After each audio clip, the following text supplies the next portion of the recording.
Mesdames et messieurs, bonsoir à tous et bienvenue dans votre émission Entreprendre.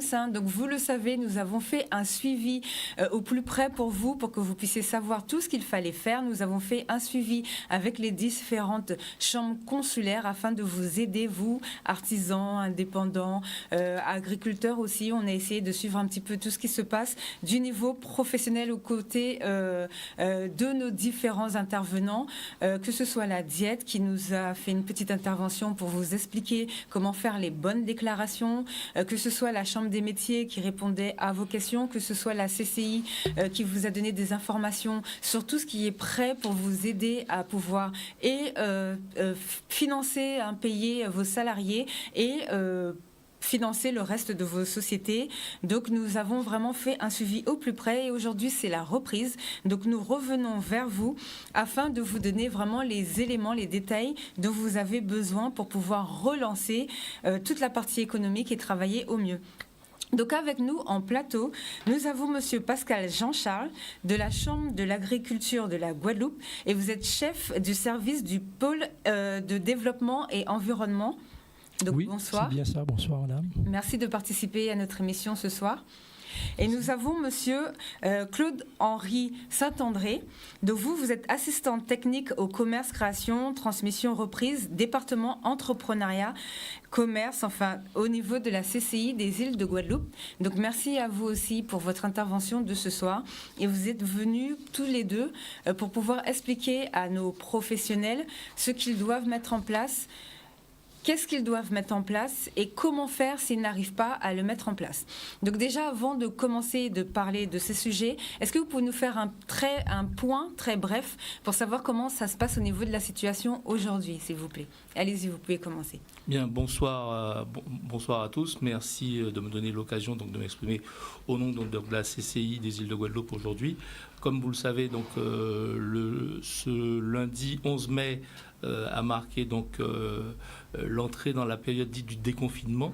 Voilà, donc la reprise donc, progressive d'une activité, je dirais, normale sur le territoire de la Guadeloupe. Et à cette occasion, donc, les services donc, de la CCI se sont organisés pour reprendre leurs activités, donc pouvoir accueillir donc, les entrepreneurs, les porteurs de projets et autres qui auront besoin de nos services. Donc les services ont repris leur activité ce jour. Bien sûr, cette activité avait été menée aussi en télétravail pendant la période de confinement, mais ça reprend donc de manière, je dirais, on va dire, classique à compter d'aujourd'hui. Voilà. D'accord. Et vous, est-ce que vous pouvez nous faire un point au niveau de l'agriculture, surtout qu'on n'a pas vraiment pu bien suivre, puisqu'on a reçu justement quelqu'un du ministère, mais on n'a pas pu faire l'émission comme on voulait. Donc, est-ce que vous pouvez nous faire un point, s'il vous plaît ? Oui, tout à fait. Donc déjà, merci de nous avoir accueillis sur le plateau. Avec plaisir. C'est vrai que le secteur de l'agriculture... Le secteur de l'agriculture est un petit peu particulier. Hein. Il faut rappeler que les agriculteurs ont bien été autorisés à poursuivre leur travail et à se déplacer sur leurs exploitations. D'accord ? Donc, il y a une activité de production qui a existé et une activité aussi d'écoulement des produits. Donc, soit avec des circuits de distribution longs, soit avec des circuits de distribution courts. N'empêche que pour les agriculteurs, la vente, c'est essentiel pour pouvoir assurer un revenu. Et il y a eu beaucoup de pertes de points de vente. Voilà, donc il y a eu effectivement un problème lié au confinement. C'est celui de la fermeture de certains points de vente pour, je dirais, des agriculteurs qui étaient sous certains produits, sous certains segments de produits, notamment les fruits et légumes, et qui avaient des difficultés d'écouler leurs produits avec les marchés habituels, notamment avec la fermeture des marchés physiques, communaux, etc. N'empêche qu'ils sont pu s'organiser plus ou moins bien avec des drives pour certains, avec les réseaux sociaux, hein, puisque il faut dire qu'il y a des atouts maintenant pour gérer les échanges de fruits et légumes, de produits. Hein. On a lancé nous-mêmes aussi beaucoup d'appels pour essayer d'aider au maximum. Et ils ont été soutenus aussi avec des dispositifs financiers de la région pour pouvoir approvisionner les ménages défavorisés. Voyez? Alors, il y a effectivement une mesure qu'on appelle la mesure du Fonds de solidarité, sous laquelle très peu d'agriculteurs ont émargé.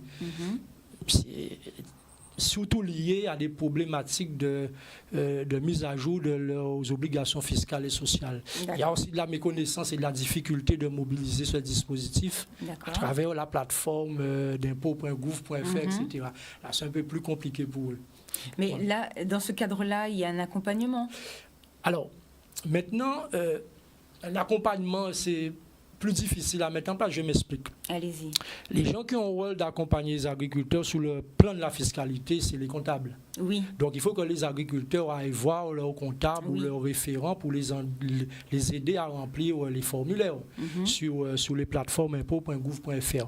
N'empêche que sur l'aspect social, ce qui concerne la mise à jour des cotisations sociales, la Chambre a un service d'accompagnement social. Donc on peut leur donner des procédures à mettre en œuvre pour demander des modulations ou demander effectivement des régularisations des échéanciers, de la mise en place d'échéanciers pour arriver à être à jour de leur fiscalité.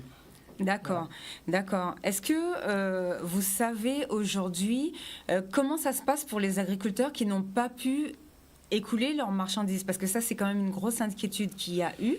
On ne va pas parler du cas des melons parce qu'on a quand même eu le temps d'en parler, mais est-ce que les petits agriculteurs, par exemple, qui, comme je disais tout à l'heure, n'ont pas eu ni les marchés ni les collectivités locales, est-ce que vous savez s'il y a des dispositifs qui vont ou qui ont été mis en place?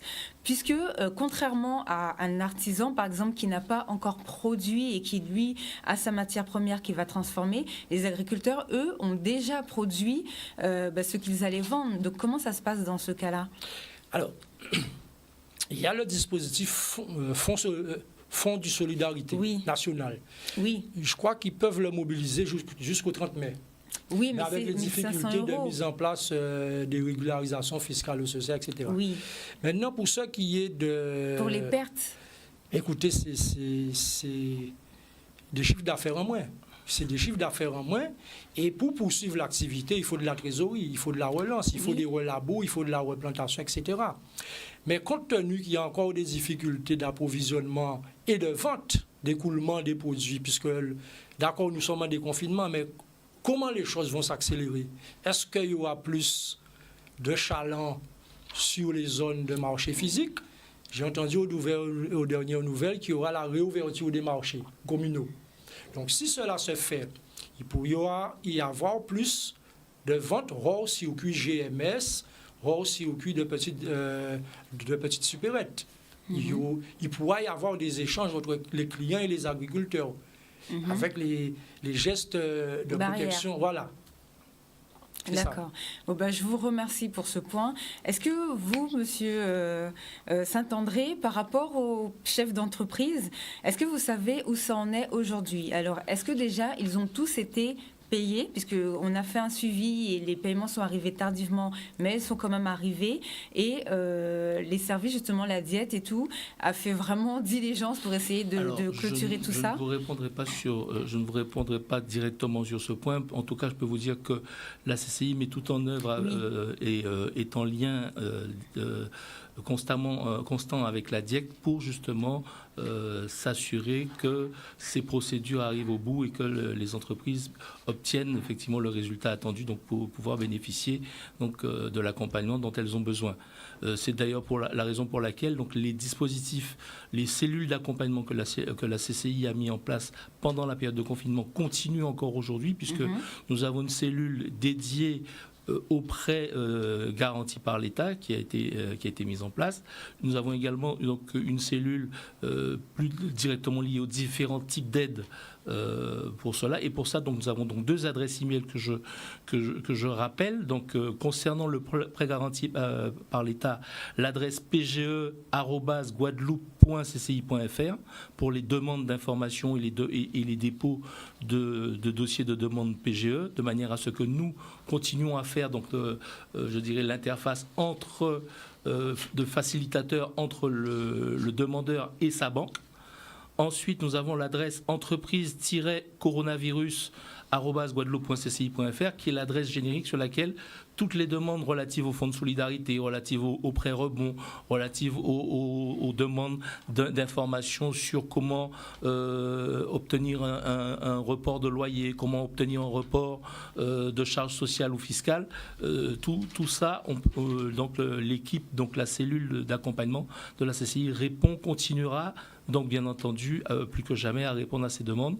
Et nous avons également un autre dispositif qui s'appelle CCI Entraide, où là, des entreprises qui ont besoin de rentrer en relation pour pouvoir justement, par exemple, s'il y a eu cette problématique des masques qui a été posée à un moment donné, donc chercher un fabricant, chercher un partenaire pour mettre en place une activité précise liée à cet élan de solidarité qui est né également. Donc nous avons également cette plateforme qui est à leur disposition, et bien sûr aussi un numéro vert, le 0800 111 971, auquel donc les entreprises peuvent appeler, numéro sur lequel les entreprises peuvent appeler pour demander des informations sur l'accompagnement que nous pouvons leur apporter. D'accord. Alors aujourd'hui, c'est la rentrée, on va dire, c'est la reprise pour tout le monde doit retourner au travail. Est-ce que vous savez, puisque ce matin, de toute façon, c'est toute la journée, il me semble, que le président, M. Vielle-Coulet, est sur le terrain pour accompagner les entreprises qui rouvrent. Alors, à l'heure où nous parlons, le président est actuellement donc à Basse-Terre, donc pour faire le tour donc de la ville, donc à Basse-Terre. Il était ce matin aux côtés du président de région et du maire de Pointe-à-Pitre, donc à Pointe-à-Pitre, et aussi avec le maire de Bémao et le président de région sur Jarry, donc également ce matin, donc, pour pouvoir justement échanger avec des entrepreneurs et prendre, je dirais, le pouls de cette reprise d'activité. D'accord. Est-ce que vous savez si ils ont pu, nos entrepreneurs, pour l'instant, mettre en place les dispositifs, les petites étiquettes au sol pour séparer d'un mètre? Est-ce que vous savez comment ça s'est passé? Parce que en plus, c'est quand même une charge supplémentaire en termes de coûts. Donc, est-ce que vous avez un retour sur ça ou c'est encore trop tôt? C'est encore un petit peu tôt, mais en tout cas, les observations que nous avons pu faire ce matin nous ont permis effectivement de nous rendre compte que déjà donc un certain nombre de chefs d'entreprise avaient pris, je dirais, les choses à bras le corps en organisant quand c'est le mieux possible le circuit, parce que vous savez que dans les dispositions de ce plan de déconfinement et les dispositions sont strictes, il faut prévoir un circuit d'entrée et de sortie de manière à éviter que les gens ne se croisent. Il y a tout ça, donc il y a donc cette signalétique qui est à mettre en place. Donc nous allons continuer à accompagner les entreprises en ce sens. Et nous avons vu effectivement des choses ce matin donc, qui se font déjà. Donc bien entendu, les choses sont encore peut-être à améliorer, mais je dirais le travail, c'est en cours de réalisation. D'accord. Est-ce que vous pouvez nous expliquer justement quels sont les dispositifs, qu'est-ce que les sociétés doivent mettre en place? Il me semble que vous avez peut-être reçu des fiches techniques. Alors, nous avons reçu des fiches techniques, nous avons reçu un certain nombre donc, de recommandations que nous pouvons mettre à disposition donc, des associations de commerçants et des entrepreneurs, de manière à ce qu'ils puissent être sensibilisés à la gestion des flux de personnes dans leur magasin, c'est-à-dire s'assurer qu'il n'y ait pas trop de monde dans le magasin compte tenu donc des impératifs de respect des règles barrières. Vous savez que on nous répète depuis le début du confinement qu'il faut 1 mètre de distance minimum entre deux personnes. Il faut organiser, donc, comme je vous dis, ce fameux circuit, permettre, dans la mesure du possible, que les gens puissent se laver les mains. Donc, on voit de plus en plus apparaître donc, des affichages du genre le masque est obligatoire à l'entrée du magasin ou lavez-vous les mains. J'ai vu ce matin un commerçant, il a mis un flacon de liquide à disposition donc, de ses clients à l'entrée du magasin pour que les clients se lavent les mains se désinfectent les mains avant de rentrer dans le magasin. Donc, ce type de disposition qui est à mettre en place en attendant bien sûr que toutes les activités puissent, elles, reprendre progressivement je dirais le rythme de croisière, on va dire. D'accord, on espère en plus que ça arrive au plus vite. Et juste 2 petites questions rapidement pour que ce soit bien clair. Donc les charges pour les petites et moyennes entreprises ont été annulées. Alors, il y a des dispositifs de report de charges, il y a des dispositifs d'annulation en fonction de situations pour les 2 mois qui viennent de s'écouler. Voilà. Donc, et c'est en fonction des cas voilà. Non, alors il y a cette disposition-là et il y a la possibilité aussi de reporter, aussi donc des charges de manière à différer les choses. Mais ce différement suppose pour l'entreprise, à un moment donné, qu'elle soit en capacité, bien sûr, d'y faire face. Donc, et c'est tout l'enjeu, je dirais, de la période d'aujourd'hui, c'est réussir le déconfinement. Ça sera réussir à permettre qu'il y ait un retour d'activité suffisant pour que, quelque part, la casse soit limitée. Et justement, la dernière question, le chômage partiel est maintenu. Ça veut dire qu'une entreprise, une société qui n'aurait pas aujourd'hui réussi à mettre en place tous ces gestes barrières pour la sécurité des clients et des employés a le droit de continuer son chômage partiel. Alors, les dispositifs de chômage partiel sont encore en cours de validité. Donc, voilà. Jusqu'en juin, il me semble. Voilà, tout à fait. Si les choses nous tenons de toute façon informés et nous sommes informés régulièrement par le réseau sur l'évolution législative. Vous savez que l'état d'urgence sanitaire a été prorogé, mais la loi n'avait pas été totalement validée. Donc c'est en cours. C'est en cours de validation, je crois que ça devait être fait aujourd'hui. Donc, dans cette période-là, il y aura tout un accompagnement sur lequel, en tout cas, nous sommes prêts au niveau donc, de l'institution à jouer le jeu aux côtés des entrepreneurs pour les accompagner. Bon, je vous remercie de ces informations. De toute façon, on a fait un suivi avec vous pendant toute la crise. Donc, s'il faut, je sais que je fais confiance à la CCI pour qu'on puisse continuer à répondre à vos questions au cas où il y a des éléments qui ne sont pas très clairs ou qu'on n'a pas vraiment toutes les informations, puisque les dispositifs arrivent au fur et à mesure. Comme vous le disiez, il y a des choses qui sont en cours. Là, ils sont encore en train de travailler dessus. Alors, et le plan de relance aussi, qui est aussi en cours d'élaboration. Et qui est très lourd. Il y a des choses à venir, donc on attend encore de voir. D'accord.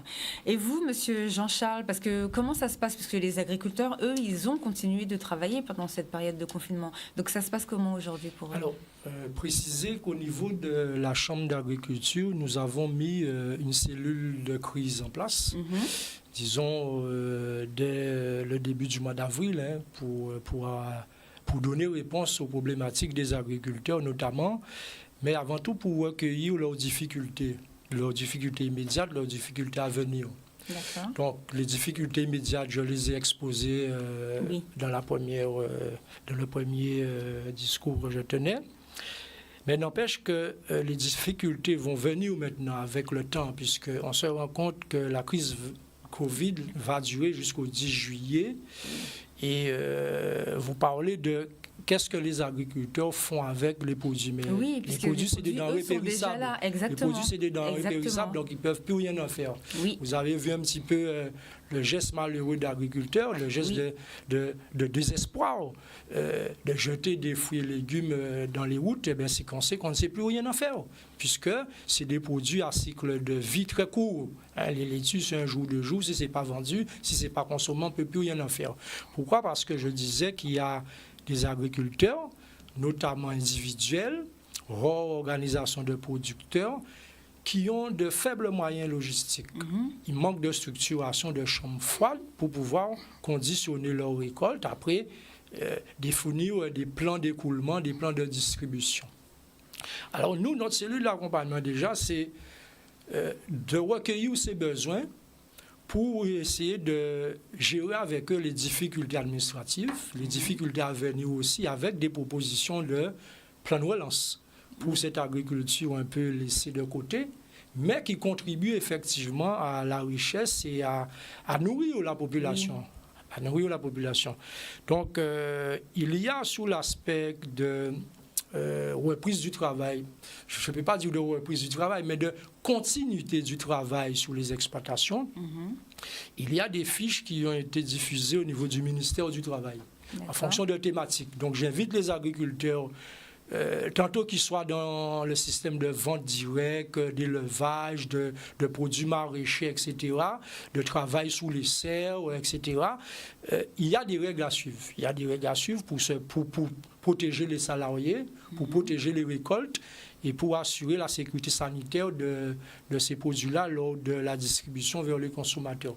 Donc il faut aller sur le site du ministère du Travail. Mais nous, étant donné que nous avons un relais d'information sur le site web de la Chambre, c'est guadeloupe.chambragri.fr.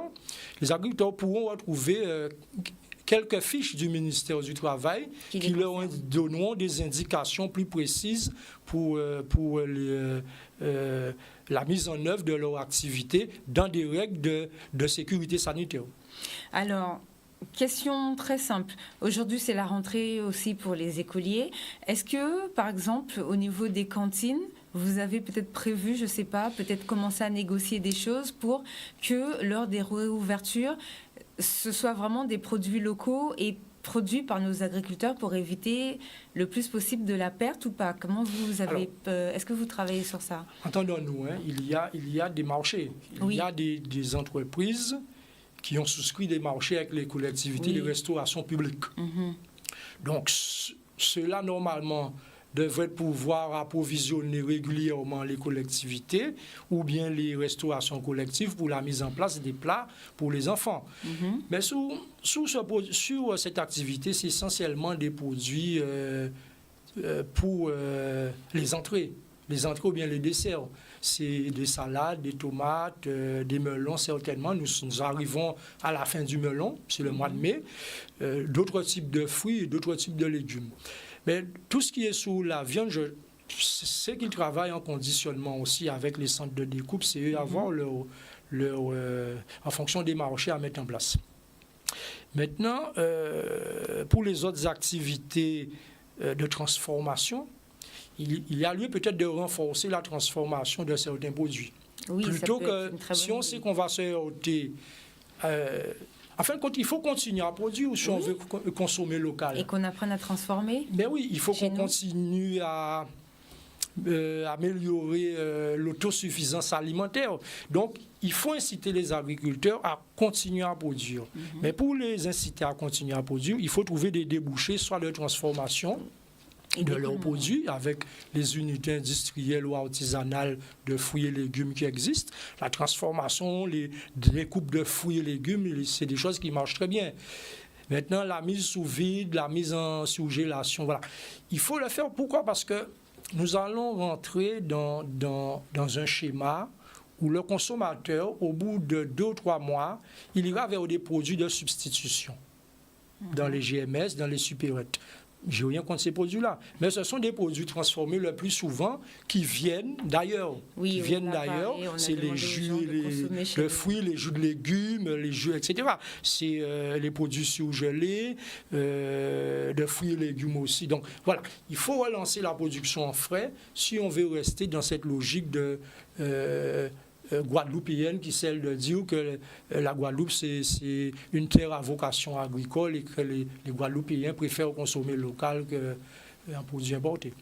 Alors, au début de la crise, on avait reçu, comme je disais tout à l'heure, Monsieur Martin Char, qui nous avait fait un appel téléphonique, qui est délégué interministériel, et on lui avait demandé où ça en était au niveau de l'Europe, puisque l'Europe a eu une réunion, puisqu'il n'y a pas que nos agriculteurs qui souffrent de cette situation, et il devait y avoir quelque chose de mis en place pour les agriculteurs européens, sachant que nos départements en faisaient partie. Est-ce que vous avez des nouvelles de ce fameux dispositif? Est-ce que vous savez s'il est passé, si c'est toujours en négociation, ou est-ce que vous pouvez nous donner des éléments?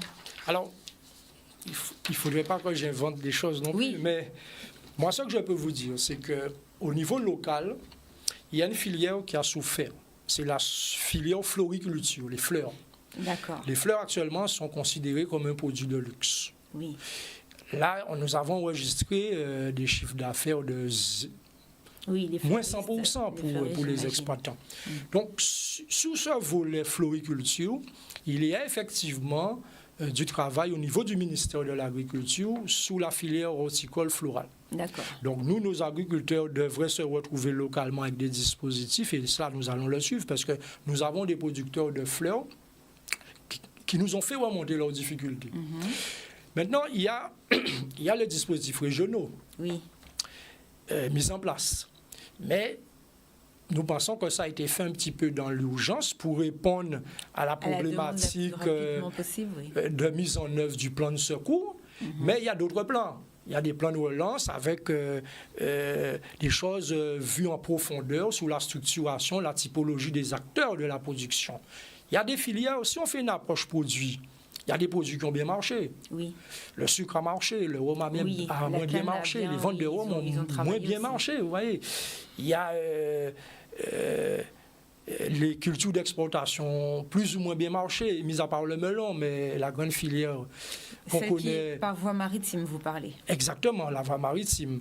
Il y a certaines filières qui ont bien fonctionné.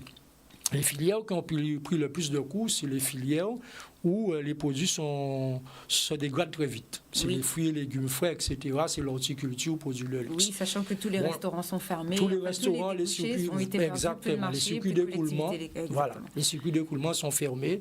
Les restaurations, les points de vente avec le client, etc. En face à face, voilà, c'est ça.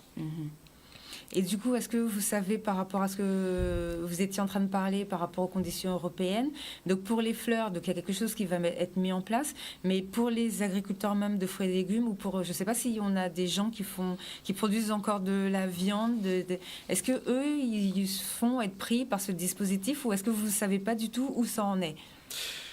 Vous savez, l'information que nous avons, c'est que les filières travaillent sur des remontées. D'accord. Sur des remontées de leurs difficultés immédiates et à venir pour essayer de mettre en place avec les acteurs publics des dispositifs de plan de relance. Mais il faut gérer le quotidien, c'est le quotidien qui compte. L'avenir aussi compte, mais il faut gérer le quotidien. Donc il faut donner aux agriculteurs en difficulté le choix de travailler, la possibilité de travailler, je dirais, pas dans les mêmes conditions qu'ils ont connues, mais les améliorer. Il y a la question de l'ouverture des marchés. C'est les communes maintenant, c'est dans la main des communes. Il faut que chacun qui a un peu de pouvoir réfléchissent avec les professionnels comment l'exercer, comment l'améliorer avec des dispositifs de sécurité sanitaire. Oui, ça devrait pas être compliqué à mettre en place, sachant qu'il y a des marchés qui sont restés ouverts dans d'autres lieux, donc ça ne devrait pas être compliqué à mettre en place. Est-ce que vous avez un contact, ou tout à l'heure vous disiez que vous aviez le site internet, mais comme vous avez aussi mis plusieurs dispositifs en place, est-ce que vous avez un numéro peut-être, ou bien plusieurs contacts à nous communiquer pour que les gens puissent se renseigner? Nous avons mis en place avec... déjà sur le site internet, nous avons un relais d'information. guadeloupe.chambagri.fr. Il y a de l'information, les formulaires, les dispositifs mis en place au niveau national, au niveau régional aussi. D'accord. Nous avons mis aussi une cellule de crise à disposition des agriculteurs.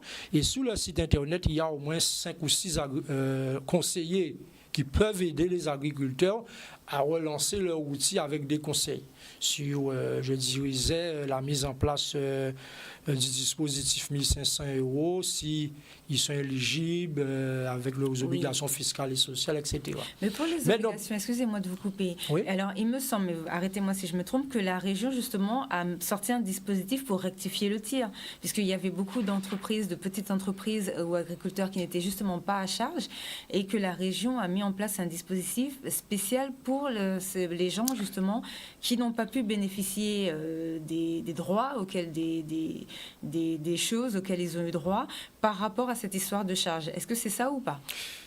Il me semblait que dans l'intervention de la région, il était question des effectifs en salariés, je crois. C'était le nombre de salariés. Les obligations fiscales et sociales, il me semble que non. Je ne sais pas, peut-être que j'oublie. Mais il faudrait bien poser la question. Mais pour l'agriculture, et d'une manière générale, le dispositif, il a très peu évolué du point de vue national. Les choses qui ont évolué, c'est d'accorder aux agriculteurs en exploitation commune, les groupements d'agriculteurs en exploitation commune, de pouvoir adhérer au dispositif à partir du 15 avril jusqu'au 30 mai.